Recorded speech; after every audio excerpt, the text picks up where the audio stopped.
Hi, I'm G-Caps Cal Rigger. Nandito tayo ngayon sa Miltac Asia Armory in partnership with Cal Rigger Survival Defense Gears and Matero City Home Depot. Pakita ko lang yung mga new products na i-release namin sa Defense Industry Philippines.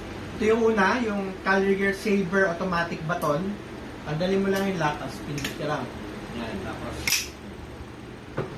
sumunod, FPK Hunter na merong fire starter. So, full tank yan, may paracord na rin, tapos yung fire starter. And yung isa, yung Wolf FPK or full tank paracord karambit knife. Yan, full tank din siya, may paracord tapos karambit. So, kasabay nito, i-launch yung mga new products ng Miltac Asia Armory and Cal Rigger Survival Defense Gears. So, i-check mo lang geographer natin, tignan mo yung mga products sa paligid.